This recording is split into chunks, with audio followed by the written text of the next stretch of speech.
الحمد لله نحمده ونستعينه ونستغفره ونؤمن به ونتوكل عليه ونعوذ بالله من شرور أنفسنا ومن سيئات أعمالنا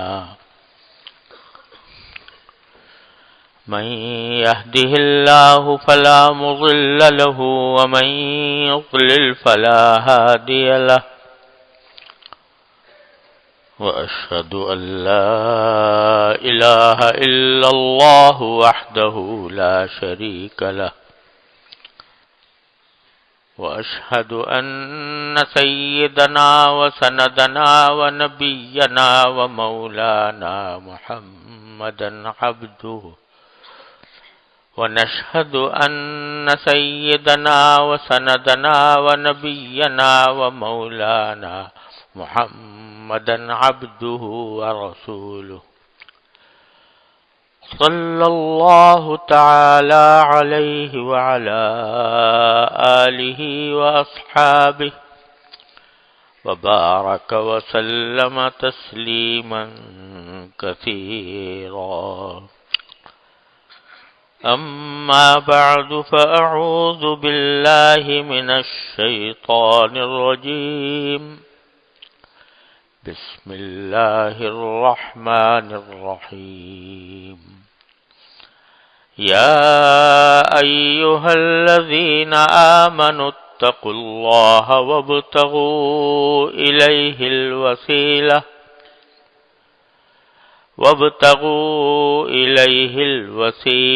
وجاهدوا في سبيله لعلكم تفلحون آمنت بالله صدق الله مولانا العظيم وصدق رسوله النبي الكريم ونحن على ذلك من الشاهدين والشاكرين والحمد لله رب العالمين اما بعد یہ آیت کریمہ ہے جس پر کچھ عرصے سے گزارشات پیش کرتا رہا ہوں کہ اللہ تبارک و تعالی نے اس میں تقوی اختیار کرنے کا بھی حکم دیا ہے اور اس کا طریقہ بھی بتایا ہے۔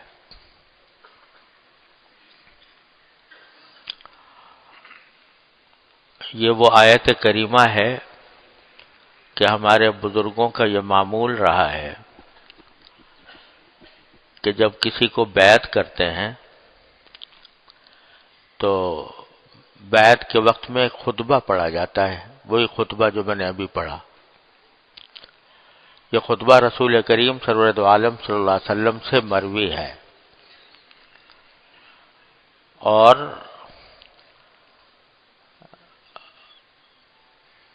روایات میں آیا ہے کہ یہ خطبہ آپ نکاح میں بھی پڑھتے تھے اور مختلف حاجات کے موقع پر جب کوئی لوگوں سے کوئی بات کرنی ہوتی تھی تو اس وقت بھی پڑھتے تھے۔ تو یہ خطبہ جب ہمارے بزرگوں کا طریقہ یہ رہا ہے کہ جب لوگ بیعت ہونے جاتے کسی بزرگ سے تو وہ خطبہ پڑھتے تھے، یہ خطبہ مسنونہ، اور اس میں کچھ آیتیں تلاوت کرتے تھے۔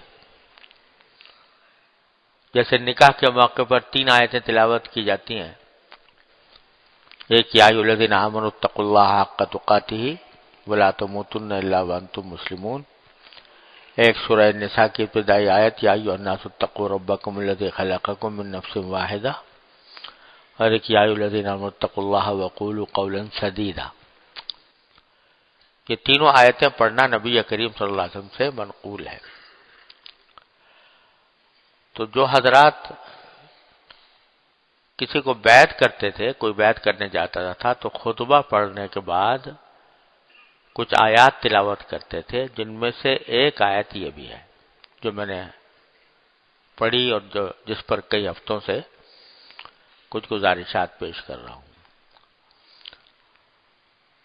ترجمہ پہلے بھی عرض کر چکا ہوں، یہ ہے کہ یا ایمان والو، اللہ سے ڈرو، تقوی اختیار کرو، وابتغوا الیہ الوسیلہ، اور اس تک پہنچنے کا ذریعہ وسیلہ تلاش کرو، وجاہدوا فی سبیلہ، اور اس کے راستے میں مجاہدہ کرو، محنت کرو، لعلکم تفلحون، تاکہ تمہیں فلاح حاصل ہو۔ تو تقوی حاصل کرنے کے لیے پہلی چیز جو بیان فرمائی ہے اللہ جل جلالہ نے، وہ ہے وابتغوا الیہ الوسیلہ۔ اللہ تک پہنچنے کے لیے، اللہ تعالیٰ کا قرب حاصل کرنے کے لیے، اللہ تعالیٰ کی رضا حاصل کرنے کے لیے وسیلہ تلاش کرو۔ وسیلہ کی تفسیر جیسا میں نے ہر جمعہ میں، ہر اتوار کے موقع پر عرض کیا، مفسرین نے وسیلہ کے معنی لی ہے عمل صالح، نیک عمل۔ جو کوئی نیک عمل ہے وہ اللہ تبارک و تعالی تک پہنچنے کا ذریعہ ہے، اللہ تعالیٰ تک پہنچنے کا وسیلہ ہے۔ جو نیک عمل اللہ جل جلالہ کو راضی کرنے کے لیے کیا جائے، اللہ تعالیٰ کی خوشنودی کے لیے کیا جائے، اخلاص کے ساتھ اللہ ہی کے لیے کیا جائے، وہ چاہے چھوٹا عمل ہو چاہے بڑا عمل ہو، وہ اللہ تعالیٰ تک پہنچانے کا، اللہ تعالیٰ کے ساتھ تعلق قائم کرنے کا بہت ہی بہترین ذریعہ ہے، چاہے چھوٹا سا عمل ہو۔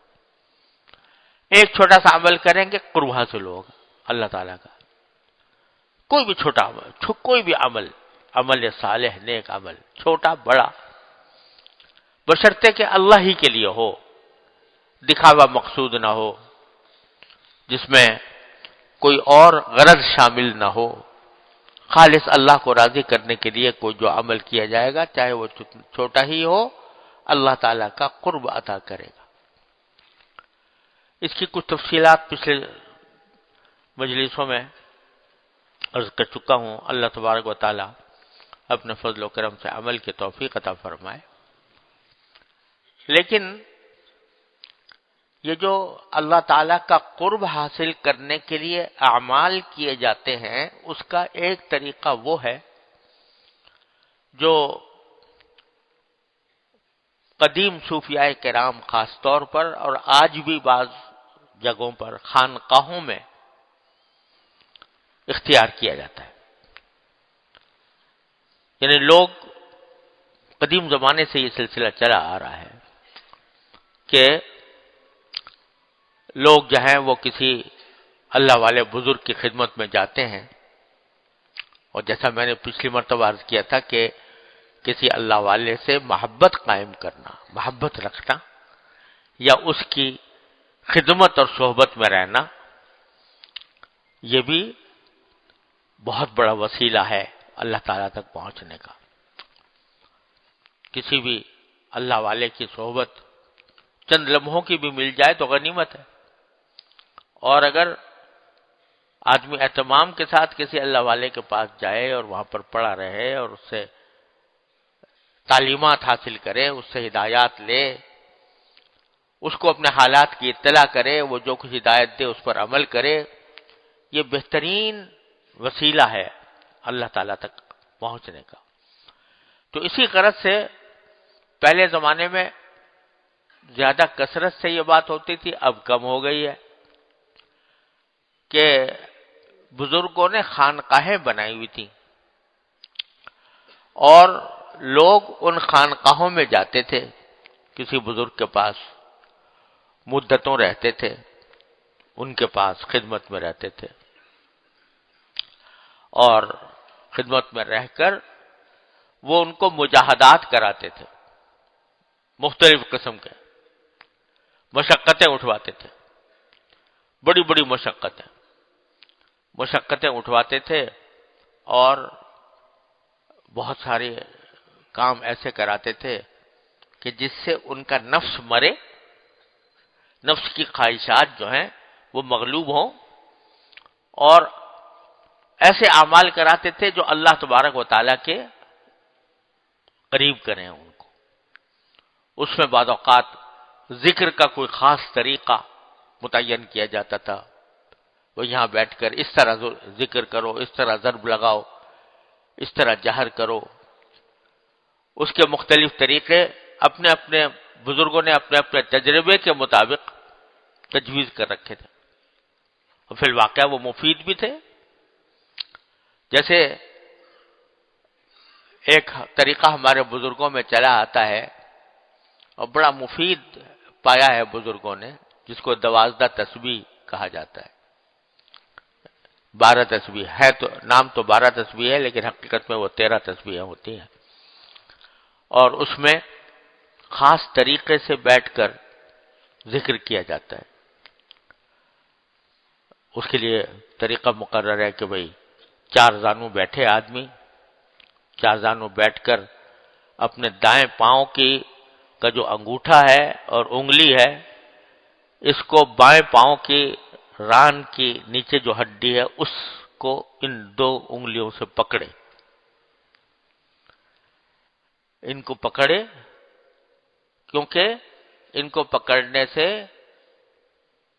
قلب کا ارتکاز، یعنی کسی ذکر کے اوپر توجہ کامل ہونے کے لیے یہ ایک طریقہ بنایا ہوا تھا کہ یہاں پر اس طرح پکڑ کر اور پھر ذکر کریں، اور اس میں ذکر تھا لا الہ الا اللہ، لا الہ الا اللہ، لا الہ الا اللہ۔ اس طرح کرو کہ بھئی قلب کی طرف منہ جھکایا ہوا ہے، اس سے منہ اٹھا کر دائیں طرف لے جاؤ لا الہ، اور پھر الا اللہ کر کے اپنے سینے پر ضرب لگاؤ،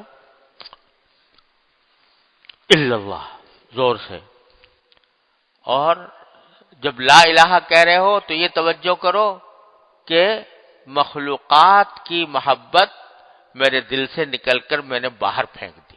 لا الہ، اللہ کے سوا کوئی، اللہ کے سوا سب کی محبت پھینک دی۔ الا اللہ، سینے پر ضرب لگاؤ کہ جس سے یہ داخل ہو کہ اللہ جل جلالہ کی محبت میرے قلب میں داخل ہو۔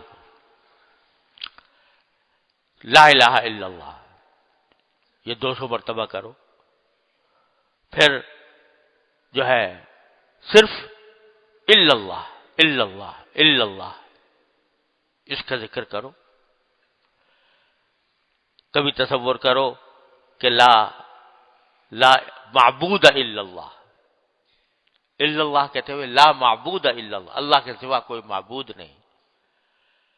ایک مرتبہ کرو لا الہ الا اللہ کے اندر وہ الا اللہ کہتے ہوئے لا مقصود الا اللہ، اللہ کے سوا کوئی مقصود نہیں۔ ایک مرتبہ کرو الا اللہ کہتے ہوئے لا محبوب الا اللہ، اللہ کے سوا کوئی محبوب نہیں۔ اور ایک مرتبہ کرو لا موجود الا اللہ، حقیقی وجود اس کائنات میں کسی کا نہیں ہے سوائے اللہ جل جلالہ، اور سب کا وجود جو ہے وہ عارضی ہے، فانی ہے، نامکمل ہے۔ حقیقی وجود، کامل وجود، دائمی وجود، مستقل وجود وہ صرف اللہ کا ہے۔ پھر اللہ اللہ کرو۔ تو یہ تسبیحات یہ کہیں اس حدیث سے ثابت نہیں ہے، حدیث میں نہیں ہے۔ کوئی اگر یہ پوچھے تو لوگ بعض اوقات کہتے ہیں کہ یہ ہمارے بزرگوں کا، یہ مشائخ چشت کا میں بتا رہا ہوں، چشتی سلسلے کے مشائخ اس طرح یہ پہلا ایک طرح سے سبق ہوتا تھا چشتی مشائخ کے ہاں۔ کوئی جب مرید ہونے جاتا یا بیعت ہونے جاتا یا ان سے اصلاح کا طلبگار ہوتا تو یہ 12 تسبیح کا ذکر کرایا جاتا تھا۔ اب بعض اوقات جو لوگ ہیں نا خشک قسم کے جو حضرات ہوتے ہیں، خشک علمی ہیں، ایک علم ہوتا ہے تر، وہ علم تر وہ ہے جو کہ بزرگوں کی صحبت سے حاصل ہوتا ہے، اور ایک خشک ہوتا ہے جو بس کتاب سے حاصل ہوتا ہے، کتاب میں پڑھ لیا بس، کسی بزرگ سے تعلق نہیں، کبھی کسی سے دین سمجھنے کی سیکھنے کی کوشش نہیں کی. تو وہ جو خشک علم ہوتا ہے نا، اس میں بعض اوقات آدمی کے دماغ میں خناس پیدا ہو جاتا ہے، اور وہ بڑے بڑے بزرگوں پر بھی اعتراض کرتا ہے اپنے عقل کے مطابق. تو وہ ایسے خشک لوگ یہ کہتے تھے کہ یہ جو تم نے طریقہ نکالا کہ بس رگ کو یہاں سے پکڑو اور اس کو رگ قیاماس کہلاتی ہے، اس کو اس طرح پکڑو اور اس طرح الا اللہ کہتے ہوئے ایسے ضرب لگاؤ اور گردن کو دائیں طرف لے جاؤ پھر بائیں طرف لاؤ، یہ کہاں ہے کوئی؟ نہ قرآن میں نہ حدیث میں، کہیں بھی نہیں. تو یہ اعتراض کرتے تھے خشک لوگ.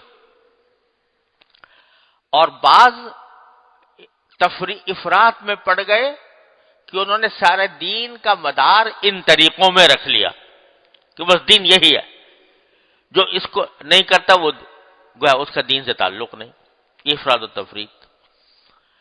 لیکن حق یہ ہے دونوں کے درمیان اعتدال کی بات یہ ہے کہ یہ جو طریقے مقرر کیے ہیں صوفیاء کرام نے مختلف سلسلوں میں، یہ کیا ہیں؟ یہ علاج ہیں. یہ بذات خود مقصود، یعنی یہ گردن کا ہلانا اور سینے پر ضرب لگانا اور رگ کو پکڑنا، یہ کرنا وہ کرنا، یہ بذات خود مقصود نہیں بلکہ علاج ہے. کہ ہم جیسے لوگوں کا دل دماغ ہر وقت دوسرے کا طرف لگا ہوا ہے. ذرا سوچو، ہر ایک آدمی اپنے گریبان میں منہ ڈال کر دیکھے کہ صبح سے لے کے شام تک کیا چکی چلتی رہتی ہے دماغ میں ادھر کا خیال ادھر کا خیال، کھانے کا خیال، سونے کا خیال، کمانے کا خیال، اگر طالب علم ہے تو پڑھنے کا خیال، خدا کرے آتا ہو. تو وہ اس قسم کے خیالات سے دل دماغ جو ہے وہ بھرا رہتا ہے نا. اور اللہ تبارک و تعالی کا خیال کہ اللہ میرا خالق ہے، اللہ میرا مالک ہے، اللہ میرا معبود ہے، اللہ میرا مقصود ہے، اللہ میرا نگہبان ہے، اللہ میرا پروردگار ہے، اللہ ہی کے پاس مجھے جانا ہے، اللہ ہی کے سامنے جواب دینا، یہ خیال آتا ہے بہت کم. سمجھے نا؟ تو ہم لوگ جن کے خیالات ادھر ادھر بھٹکتے رہتے ہیں، ان کے خیال کو اللہ تبارک و تعالیٰ کی طرف مرتکز کرنے کے لیے ایک علاج ہے. سمجھے نا؟ علاج کو مقصود نہیں قرار دیا جاتا، مقصود تو صفہ ہوتی ہے نا. لیکن مقصود ہے اللہ جل جلالہ کا ذکر دل میں پیدا ہو جانا، اللہ تعالیٰ کے ساتھ تعلق پیدا ہو جانا، اللہ تبارک و تعالیٰ کے ساتھ مضبوط تعلق پیدا ہو جانا، یہ مقصود ہے. اس کے لیے مختلف تجربات سے مختلف علاج تجویز کیے گئے ہیں. کسی بزرگ نے اپنے تجربے سے یہ محسوس کیا کہ یہ جو دل ادھر ادھر گھوم رہا ہے، اس کو اللہ تعالیٰ کی طرف متوجہ اور مرتکز کرنے کے لیے یہ طریقہ کیا ہے؟ مفید ہے. یہ طریقہ مفید ہے. تو انہوں نے وہ طریقہ اختیار کر لیا. دوسرے نے کوئی اور طریقہ، یہ جو سلسلے کہلاتے ہیں نا، چشتیہ، قادریہ، نقشبندیہ، سہروردیہ، یہ کیا ہیں؟ یعنی ایک طریقہ ہے اللہ جل جلالہ تک پہنچنے کے لیے اور اللہ تعالیٰ کا تعلق دل میں پیدا کرنے کے لیے مختلف اولیاء اللہ نے اپنے اپنے تجربات سے کوئی خاص طریقے مقرر کر دیے ہیں. وہ یہ سلسلے ہیں چشتیہ. نقشبندیوں کے ہاں کچھ اور اسباق ہوتے ہیں، قادریوں کے ہاں کچھ اور ہوتے ہیں، اور سہروردیوں کے ہاں کچھ اور ہوتے ہیں. لیکن کوئی یہ نہیں کہتا، اگر کوئی برحق علماء برحق میں سے ہے اور تو کوئی یہ نہیں کہتا کہ بس دین اور سنت اس میں منحصر ہے، جو میں طریقہ کہتا ہوں اس میں کوئی منحصر قرار نہیں دیتا، سمجھے نا؟ اور نہ اس کو مقصود اصلی قرار دیتا ہے، بلکہ یہ کیا ہے؟ یہ علاج ہے، اور علاج کے طور پر یہ طریقے مقرر کیے گئے. علاج کے طور پر ان کو اختیار کیا جائے. تجربے سے معلوم ہوتا ہے کہ الحمدللہ اس سے فائدہ ہوتا ہے، اس سے اللہ جل جلالہ کی یاد دل میں بیٹھتی ہے، اللہ تبارک و تعالیٰ کا ذکر دل میں بیٹھتا ہے، اور اللہ تبارک و تعالیٰ نے اس میں خاصیت اب اللہ تعالیٰ پیدا کرنے والے ہیں وہ. تو اس لیے اس کے باقاعدہ نص سے ثابت ہونے کی ضرورت نہیں ہے، جیسے کسی علاج کے نص کے ثابت ہونے کی ضرورت نہیں. تو ایک مرتبہ میں مجھ سے کوئی صاحب پوچھنے لگے کہ یہ چشتیوں کے ہاں 12 تسبیح کا جو سلسلہ ہے، یہ اس کا کیا ثبوت ہے حدیث میں؟ کہ حدیث میں اس کو بتایا گیا ہو کہ وہ یہ کرو. تو میں نے کہا بھائی یہ بتاؤ کہ بخار میں پیناڈول کھانے کا کہاں ثبوت ہے حدیث میں؟ یہ بات کہ بخار جب ہو جائے یا درد ہو جائے تو پیناڈول کی گولی استعمال کرو، اس کا کہیں قرآن میں ذکر ہے یا حدیث میں ذکر ہے؟ تو اس نے کہا یہ تو ذکر ہونے کی ضرورت نہیں، ہو تو علاج کے لیے کرتا ہے. میں نے کہا یہ بھی علاج کے لیے کرتا ہے، اس کو کوئی مقصود بالذات نہیں سمجھتا. اگر اس کو سنت سمجھنے لگیں گے کہ یہ سنت ہے، یہی بدعت ہو جائے گا. اگر اس کو سنت سمجھنے لگے، اس کو مقصود اصلی سمجھنے لگے تو یہی بدعت ہے، گناہ ہے، پھر اس کے قریب بھی نہیں جانا چاہیے. کل بدعت ضلالہ، ہر بدعت ضلالت، گمراہی ہے. تو یہ حقیقت میں ایک علاج کے مختلف طریقے ہیں، لیکن ہوا یہ رفتہ رفتہ کہ یہ طریقے علاج کے طور پر تجویز کیے گئے تھے، بعد میں رفتہ رفتہ لوگوں نے ان کو مقصود بنا لیا اور طریق کو، یعنی طریق سلوک کو، اللہ تبارک و تعالیٰ تک پہنچنے کے راستوں کو ان میں منحصر سمجھ لیا. یہ ہے تو بس ٹھیک ہے، یہ نہیں ہے، یہ کوئی نہیں کرتا تو اس کا کچھ بھی کوئی دین کا کوئی کام نہیں کر رہا. وہ یہ غلو، یہ افراط، یہ پیدا ہو گیا تھا خانقاہوں میں. اسی غلو اور افراط کو ختم کیا ہمارے حضرت والا حکیم الامت حضرت مولانا اشرف علی صاحب تھانوی رحمۃ اللہ علیہ نے، جو خانقاہ تو بنائی تھانہ بھون میں، لیکن اس میں دودھ کا دودھ اور پانی کا پانی کر دیا. کیا بات حقیقت ہے اور کیا لوگوں نے اس کا افسانہ بنا دیا ہے. اور انہوں نے یہاں تک کہہ دیا کہ تصوف کچھ اور چیز ہے اور طریقت کچھ اور چیز ہے، شریعت کچھ اور چیز ہے. شریعت میں ایک چیز حرام ہے، طریقت میں حلال ہے، والعیاذ باللہ. اور طریقت والوں کو کیا معلوم کہ شریعت کے ذریعے وہ نہیں پہنچ سکتے اللہ تک، وہ طریقت کے ذریعے پہنچ سکتے ہیں. اور طریقت کے جو طریقے ہیں وہ سارے کے سارے وہ ہیں اللہ تک پہنچانے والے.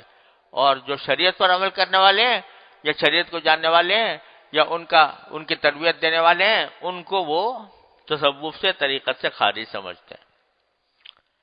حضرت والا نے، اللہ تعالیٰ ان کے درجات بلند، ہمارے سارے بزرگوں نے، لیکن حضرت والا نے اپنا موضوع خاص طور پر اس کو بنایا، اپنے مواعظ میں، ملفوظات میں، تالیفات میں، کہ یہ حقیقت، شریعت اور طریقت متلازم ہیں. دونوں کو ایک دوسرے سے جدا نہیں کیا جا سکتا۔ جو شخص یہ کہتا ہے کہ طریقت بغیر شریعت کی ہو سکتی ہے، گمراہ ہے۔ طریقت بجوز شریعت کے نہیں ہو سکتی جب تک کہ شریعت کے احکام کی پوری پابندی نہ ہو۔ شریعت وہ طریقت وبال ہے، وہ گمراہی ہے، وہ اللہ تعالیٰ تک پہنچنے کا راستہ نہیں، وہ اللہ تعالیٰ سے دور لے جانے کا راستہ ہے۔ اللہ بچائے۔ اس بات کو بہت ہی وضاحت کے ساتھ، جتنی وضاحت کے ساتھ اور جتنی تاکید کے ساتھ حضرت والا نے بیان کیا اس آخری دور میں، اسی لیے حضرت کو مجدد ملت کہا جاتا ہے کہ تجدید فرمائی انہوں نے، تصوف و سلوک کی تجدید فرمائی۔ جتنی بدعتیں اس میں داخل ہو گئی تھیں، جن کی غلط فہمیاں پیدا ہو گئی تھیں، ان سب غلط فہمیوں کو، بدعات کو رد کر کے تصوف اور طریقت کو نکھار کر پیش کر دیا، جو عین قرآن و سنت کے مطابق۔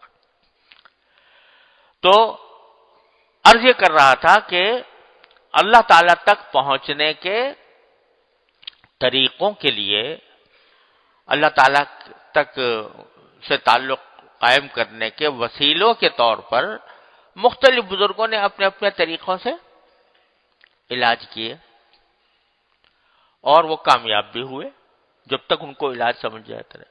آج تو یہ ہوتا ہے نا، صوفیوں کے پاس، کسی پیر کے پاس جاؤ اصلاح کے لیے، یا مرید ہونے جاؤ، بیعت کرنے جاؤ، تو ان کو کچھ ذکر بتا دیتے ہیں، بھئی یہ ذکر کیا کرو، ٹھیک ہے، سنت کے مطابق، گناہوں سے بچو وغیرہ، اس طرح کی تعلیم دی جاتی ہے۔ تو پہلے زمانے میں ہوتا یہ تھا کہ جب کوئی کسی بزرگ سے اصلاح کی غرض سے گیا بزرگ کے پاس، تو اسے بہت زبردست مجاہدات کرائے جاتے تھے، اس سے ریاضتیں کرائی جاتی تھی۔ اچھا بھائی، تم وہ آئے ہو اصلاح کرانے کے لیے، تو اب تمہارا کام یہ ہے کہ یہاں پر جو خانقاہ ہے اس کی فلاں خدمت انجام دو، لوگوں کے جوتے اٹھایا کرو، سیدھے کیا کرو وغیرہ۔ اللہ تعالیٰ واقعہ حضرت والا نے لکھا ہے کہ ایک بہت بڑے شیخ تھے، جب تک وہ زندہ رہے ایک دنیا کو نفع پہنچایا، لیکن جو اولاد تھی وہ غافل تھی، اس نے اپنے شیخ سے کچھ حاصل کرنے کی فکر نہ کی۔ لوگ دور دور سے دنیا کے اطراف سے آتے، حضرت کے ساتھ رہتے، ان سے کی صحبت میں رہتے، فائدہ اٹھاتے، مکمل ہو کر، کامل ہو کر چلے جاتے۔ حضرت کے بہت سے خلفاء ہو گئے۔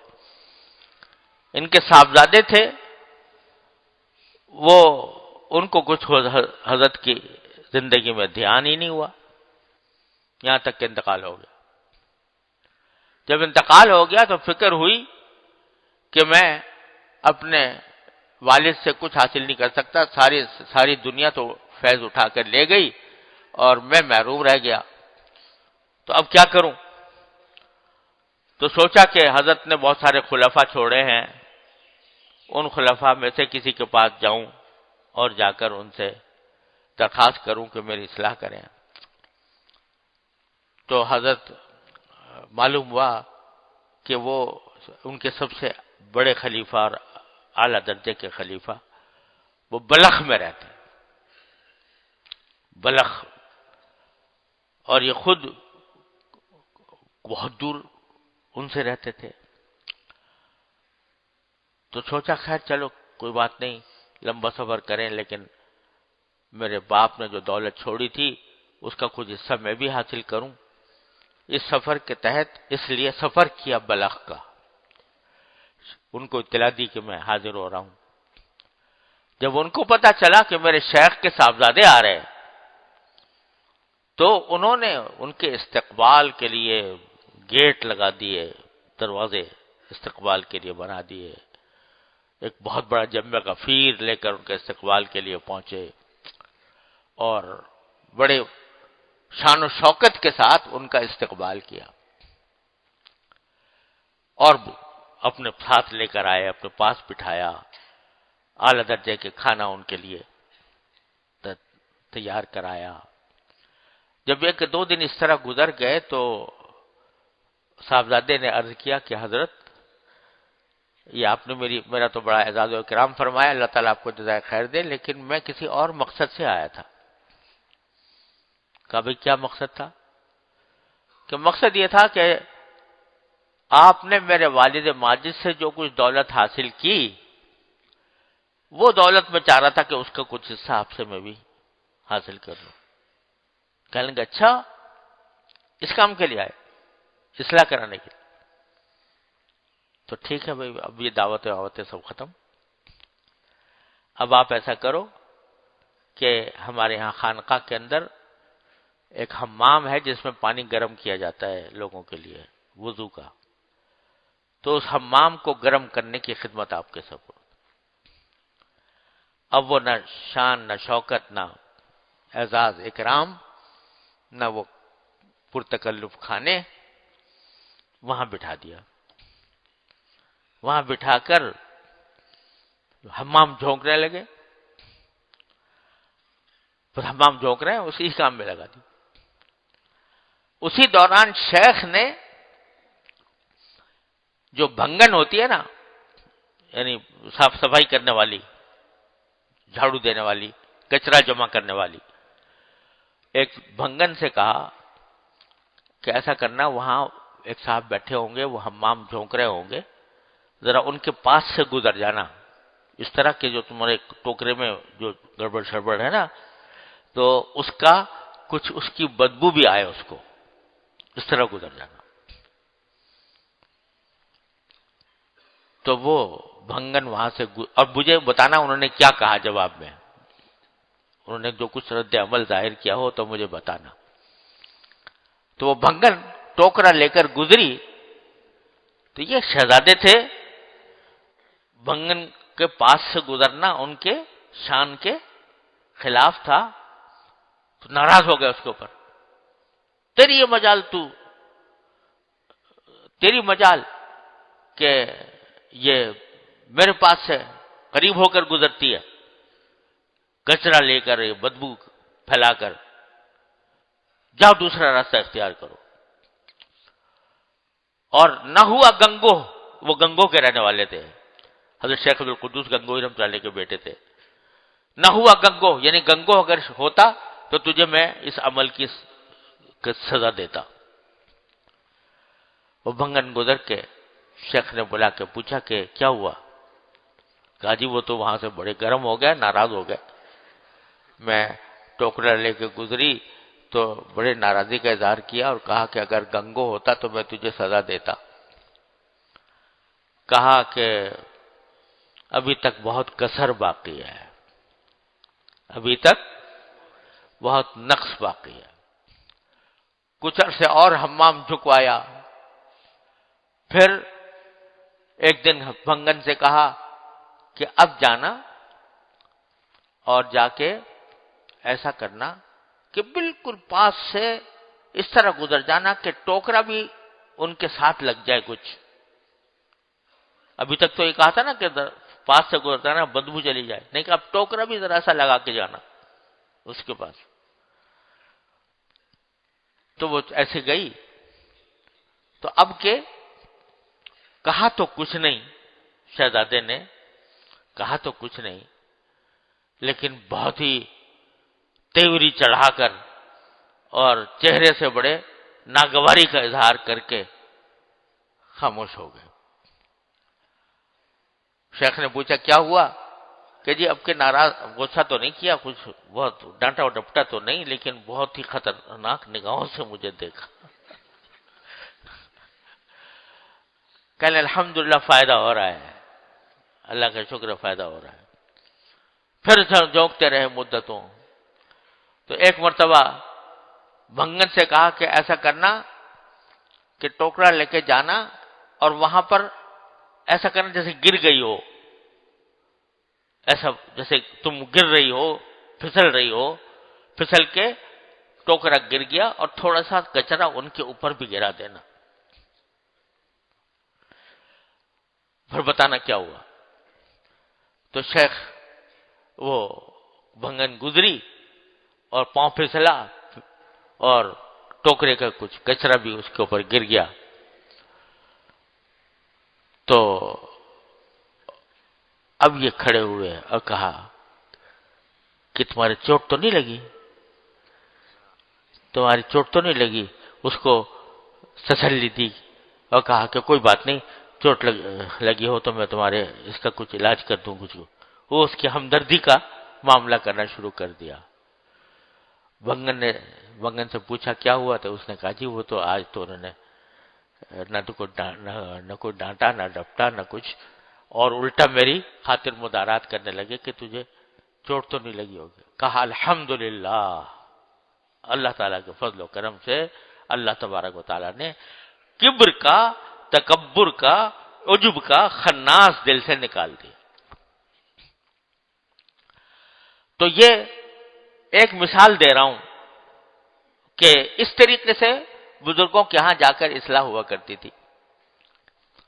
آج اگر مجھ سے تم سے کوئی کہے کہ اصلاح کرنی ہو تو آ کے کسی خانقاہ میں حمام جھونکا کرو،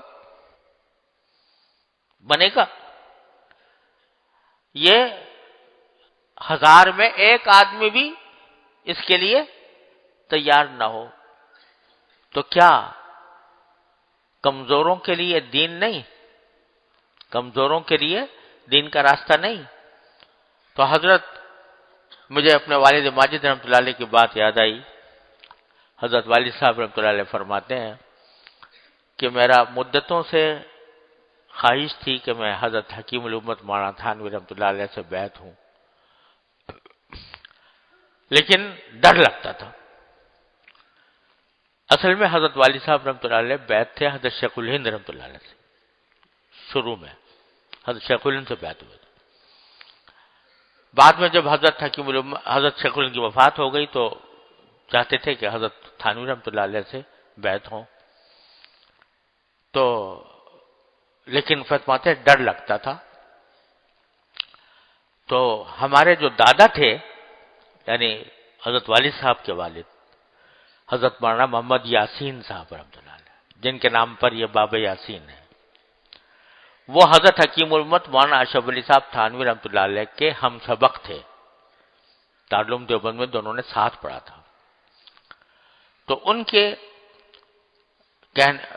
کو ساتھ لے کر حضرت حکیم الامت کے پاس گئے اور جا کر کہا کہ حضرت میرا دل تو بہت چاہتا ہے بیعت ہونے کا، لیکن ڈر بھی لگتا ہے کیونکہ میں کمزور بہت ہوں، اور کمزور ہونے کی وجہ سے مجھے ڈر ہے کہ پتہ نہیں میں اس طریق کا حق ادا کر سکوں یا نہ کر سکوں. تو حضرت نے فوراً فرمایا تو کیا دین صرف اقویاء کے لیے ہے، ضعفاء کے لیے نہیں ہے؟ کیا دین صرف اقویاء کے لیے ہے، ضعفاء کے لیے نہیں ہے، کمزوروں کے لیے نہیں ہے؟ دین تو اللہ تعالی نے سب کے لیے نازل کیا ہے. ہم آپ کو ایسا طریقہ بتائیں گے کہ جس میں انشاءاللہ آپ کسی طاقت کی ضرورت نہیں ہوگی. کمزور آپ ہیں، آپ تو کمزور ہیں، تو کمزور ہیں، طاقت کی ضرورت نہیں ہوگی.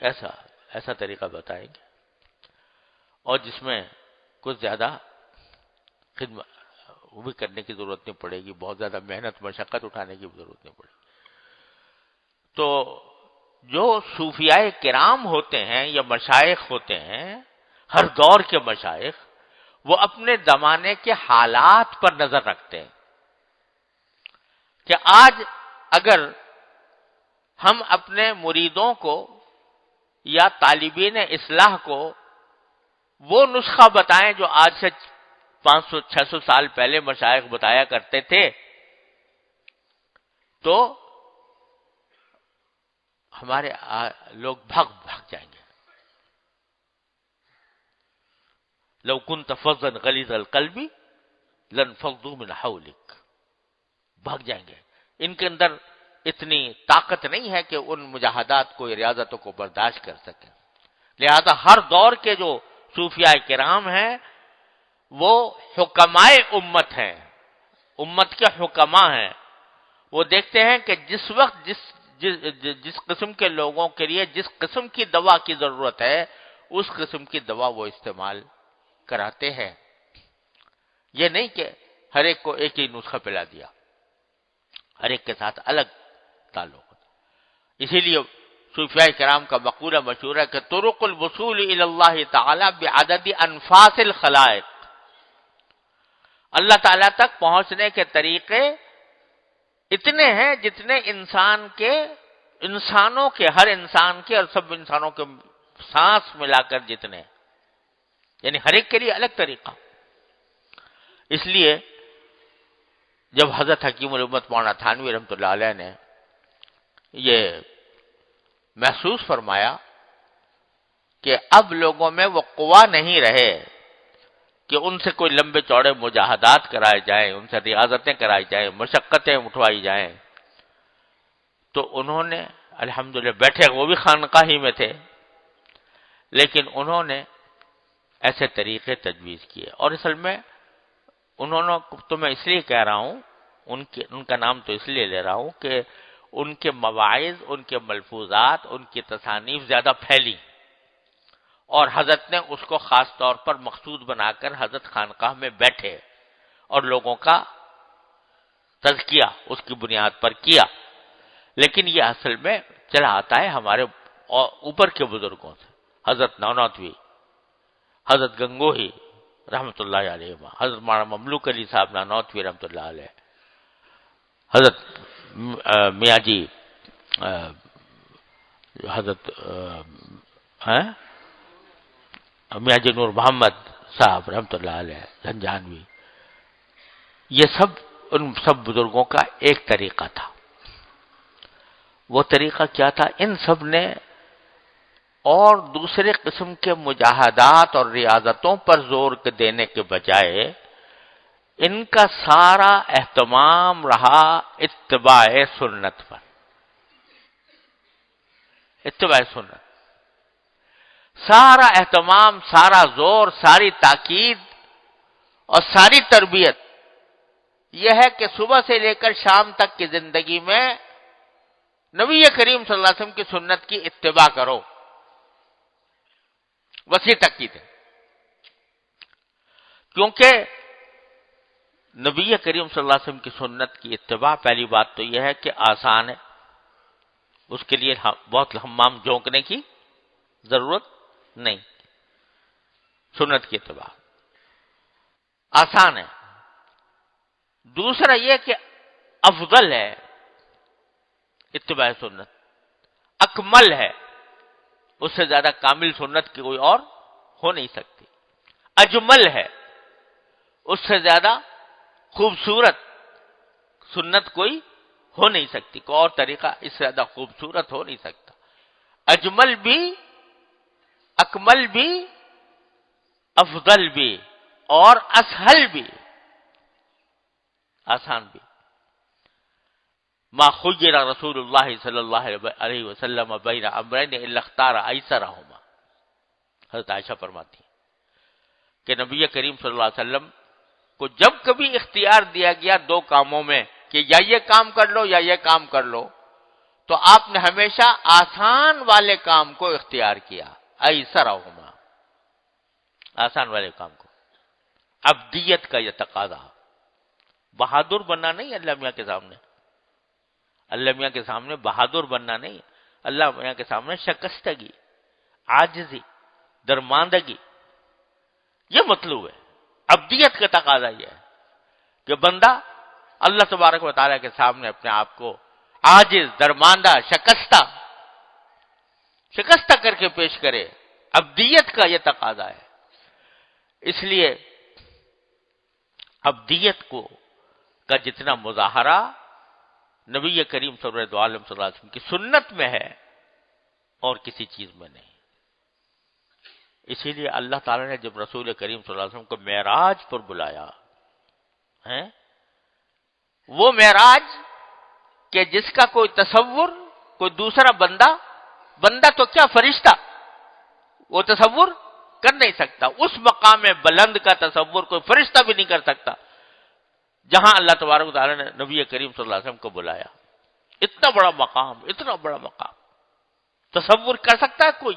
مخلوق کوئی تصور نہیں کر سکتی اس مقام کا جس مقام تک اللہ تبارک و تعالی نے اپنے محبوب نبی صلی اللہ علیہ وسلم کو بلایا جی۔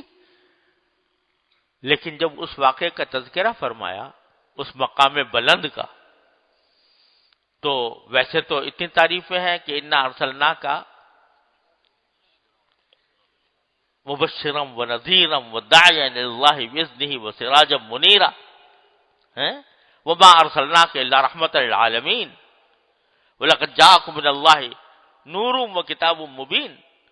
کیا کیا اوصاف اللہ تعالیٰ نے بیان فرمائے ہیں ایک ایک جگہ نبی کریم صلی اللہ علیہ وسلم کے، لیکن جہاں معراج کا ذکر فرمایا سبحان الذی اسری بعبدہ لیلا من المسجد الحرام، وہاں جو صفت بیان فرمائی اللہ تعالیٰ نے رسول کریم صلی اللہ علیہ وسلم کی، وہ کیا کہ یہ میرا بندہ ہے۔ معلوم ہوا کہ بندگی جو ہے وہ سب انسان کے تمام مقامات میں سب سے اعلیٰ مقام بندگی کا ہے کہ اللہ کا بندہ بن جائے، بندگی کا مقام سب سے اعلیٰ۔ تو اتباع سنت میں کیا ہے؟ بندگی ہے۔ ایک ایک چیز میں جب نبی کریم سرورت عالم صلی اللہ علیہ وسلم کی اتباع کی جائے گی، صبح سے لے کر شام تک کی زندگی میں اللہ نے ایک نمونہ کامل، انسانیت کا ایک نمونہ کامل بنا کر سرکار دو عالم صلی اللہ علیہ وسلم کو مبعوث فرمایا۔ ایسا انسان کامل کہ کہہ دیا لقد کان لکم فی رسول اللہ اسوۃ حسنہ، میں نے اللہ کے رسول میں ایک بہترین اسوہ نمونہ تمہارے لیے بنا کر بھیجا ہے۔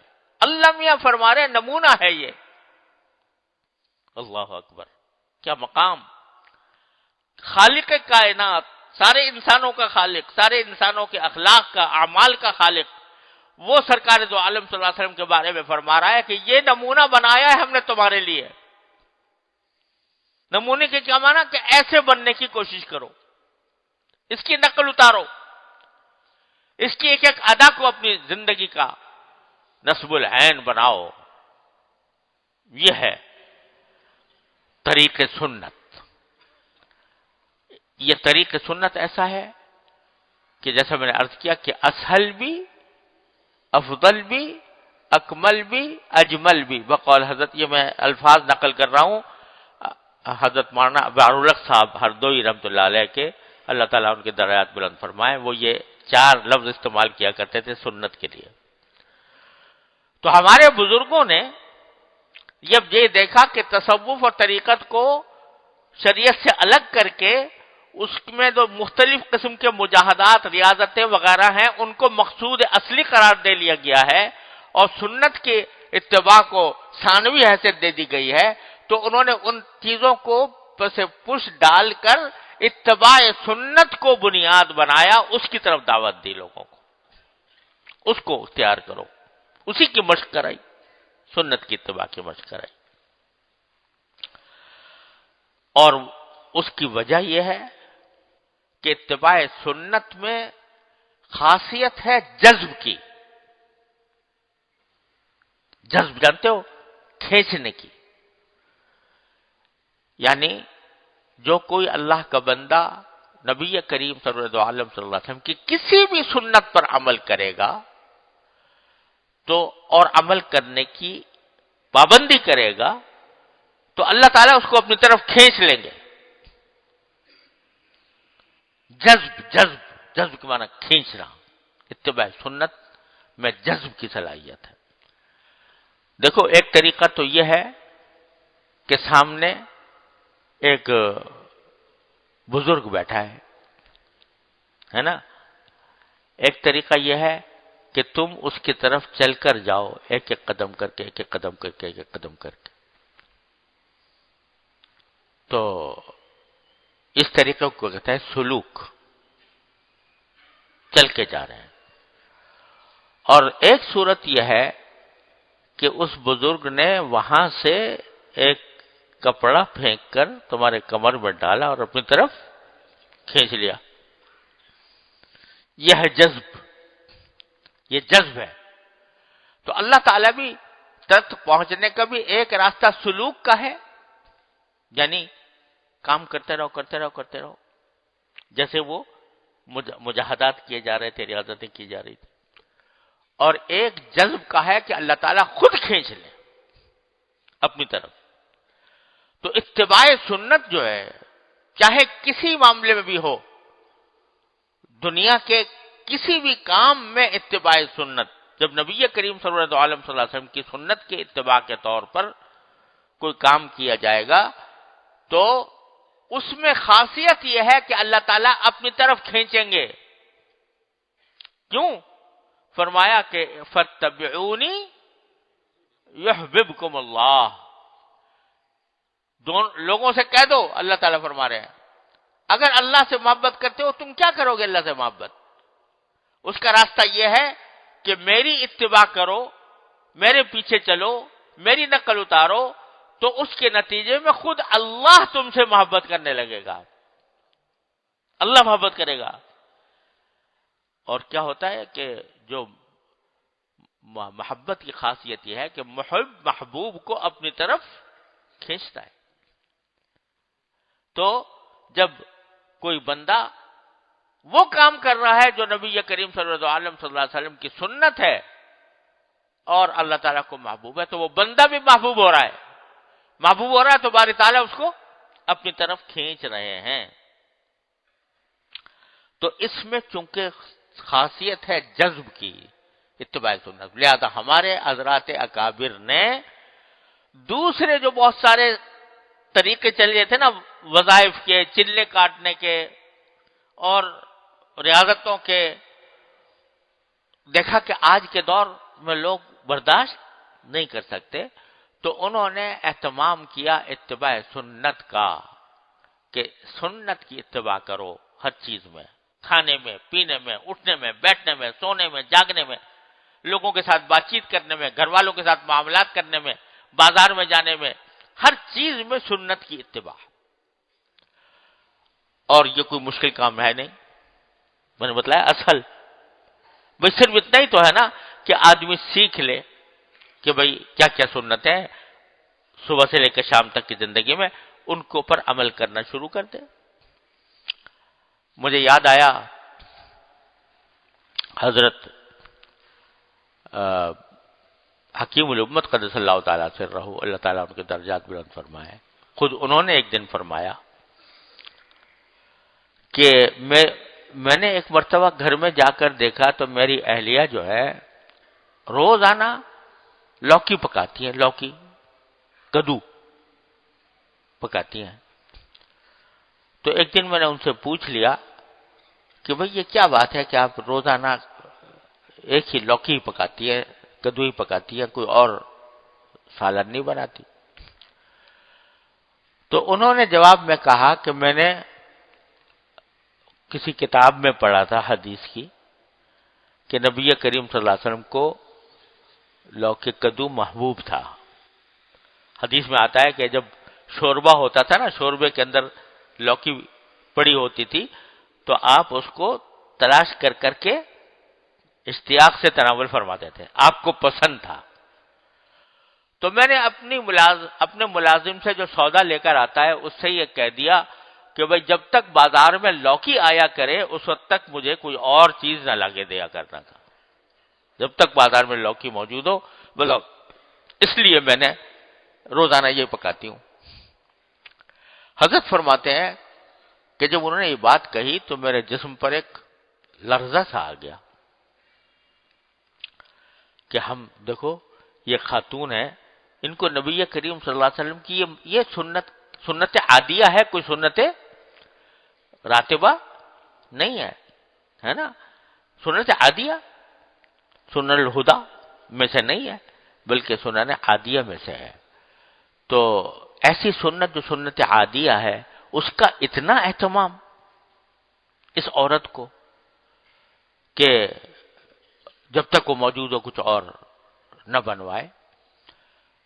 اور ایک ہم اپنے آپ کو عالم کہتے ہیں، حضرت فرما رہے ہیں اپنے بارے میں، ہمیں لوگ عالم سمجھتے ہیں، ہم نے علم پڑھا ہوا ہے، احادیث پڑھی ہوئی ہے، رسول کریم صلی اللہ علیہ وسلم کی سنتوں کا علم ہم نے قرآن و حدیث سے حاصل کیا ہے.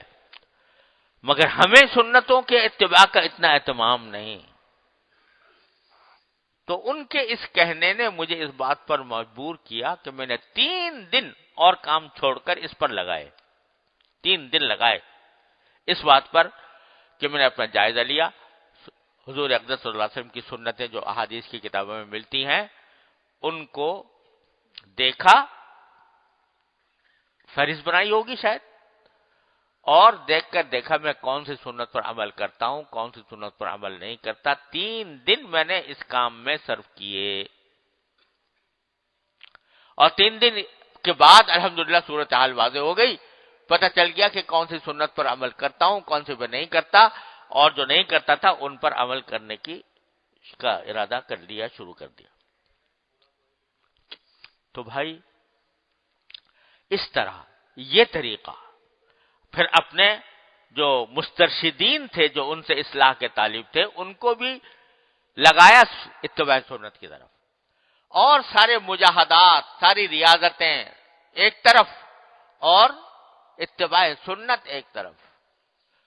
تو میرے بھائیوں، عرض یہ ہے، میں اپنے آپ کو شامل کر کے عرض کرتا ہوں کہ حضرت کی اس بات سے سبق لیں. پڑھتے تو ہم بھی ہیں سنتوں کی باتیں آپ، لیکن کون سی سنت کو ہم نے اپنا رکھا ہے، کون سی سنت کو اپنا نہیں رکھا. سنت صرف ظاہری وضاقتہ کا نام نہیں ہے. سنت صبح سے لے کر شام تک کی زندگی میں رسول کریم سرور دو عالم صلی اللہ علیہ وسلم کے طریقے کو اپنانے کا نام ہے. اس میں کھانا بھی ہے، پینا بھی ہے، سونا بھی ہے، جاگنا بھی ہے، ہر چیز کی سنت موجود ہے. اس کو پڑھو. اسوہ رسول اکرم صلی اللہ علیہ وسلم میرے حضرت نے تعلیف فرما دی ہے، اس میں سب جمع کر دیا. حضرت مولانا عبدالحکیم صاحب رحمۃ اللہ علیہ کا اور چھوٹا رسالہ ہے، اس کے اندر سنتیں جمع کی ہے. حضرت میاں صاحب کا رسالہ ہے گلزار سنت، اس میں سنتیں جمع کی ہیں. اس کو پڑھ کر اپنا جائزہ، تھوڑا وقت نکالنا ہوگا، تھوڑا وقت نکال کر اس کا جائزہ لیں کہ یہ سنتیں ہیں رسول کریم صلی اللہ علیہ وسلم کی، ان میں سے کون سی پر میں عمل کرتا ہوں، کون سی پر نہیں کرتا. جو کر رہا ہوں الحمدللہ اس پر استقامت اللہ تعالیٰ عطا فرمائے، جو نہیں کر رہا اس کے اوپر عمل کرنے کی کوشش کرو. یہ بھی ایک جاہدو فی سبیلہ کا حصہ ہے. اللہ تعالیٰ کے راستے میں محنت کرنے کا حصہ یہ ہے کہ نبی کریم صلی اللہ علیہ وسلم کی سنتوں کو جمع کر کے اپنا جائزہ لے کر اس ایک ایک سنت کو اپنانے کی کوشش. پانی پیو تو اس طرح پیو، کھانا کھاؤ تو اس طرح کھاؤ، کیا دعا پڑھو، کیا ذکر کرو، ساری چیزیں یہ اٹھا کر یہ اپنی زندگی میں اپنانا شروع کر دو. یہ طریقہ ایسا ہے کہ جذب کا طریقہ ہے. اس کے ذریعے اللہ تعالیٰ انشاءاللہ کھینچ لیں گے. اللہ یجتبی الیہ من یشاء ویہدی الیہ من ینیب. اللہ تعالیٰ کھینچ لیتے ہیں اپنی طرف. اللہ تعالیٰ اپنے فضل و کرم سے، اپنے رحمت سے ہم سب کو اس کی توفیق عطا فرمائے. ربنا ظلمنا انفسنا وان لم تغفر لنا وترحمنا لنکونن من الخاسرین. ربنا آتنا فی الدنیا حسنۃ وفی الآخرۃ حسنۃ وقنا عذاب النار. ربنا آتنا فی الدنیا حسنۃ وفی الآخرۃ حسنۃ وقنا عذاب النار. یا اللہ، ہر طرح کے شر اور فتنہ سے ہماری حفاظت فرما، ہر طرح کے معصیتوں اور منکرات سے حفاظت فرما. یا اللہ، اتباع سنت کی توفیق کامل اور راسخ عطا فرما. یا اللہ، اپنے فضل و کرم سے اتباع سنت کی توفیق کامل اور راسخ عطا فرما. اے اللہ، ہر طرح کے گناہوں سے ہماری حفاظت فرما. یا اللہ، ہماری آنکھوں کی حفاظت فرما. اے اللہ، ہمارے زبانوں کی حفاظت فرما. اے اللہ، ہمارے سارے اعضاء کی گناہوں سے حفاظت فرما. یا اللہ، تمام حاضرین اور حاضرات کو ان کے تمام جائز مقاصد میں کامیابی عطا فرما. سب کی پریشانیوں کو دور فرما، سب کی مشکلات کو آسان فرما. ہم میں، ہمارے متعلقین میں جو لوگ بیمار ہیں انہیں شفا کامل و عاجل عطا فرما. یہ انور حسین صاحب جو اتوار کی مجلس کی ریکارڈنگ کیا کرتے ہیں اور نشر کرتے ہیں، وہ بیمار چلے آ رہے ہیں 2 ہفتوں سے. ان کا ہسپتال میں ہے، اس وقت بھی ہسپتال میں ہے. دعا کیجیے کہ اللہ تعالیٰ ان کو بھی صحت و عافیت کامل عطا فرما دے. ہمارے حضرت صدر صاحب دامت برکاتہم کو مختلف عوارض میں چلے آ رہے ہیں. ان کی اہلیہ بھی مختلف عوارض میں ہے، اور میری اہلیہ بھی. یا اللہ، اپنے رحمت سے، اپنے فضل و کرم سے ان سب کو اور دارالعلوم کے تمام متعلقین کو صحت و عافیت کاملہ عاجلہ مستمرہ عطا فرما.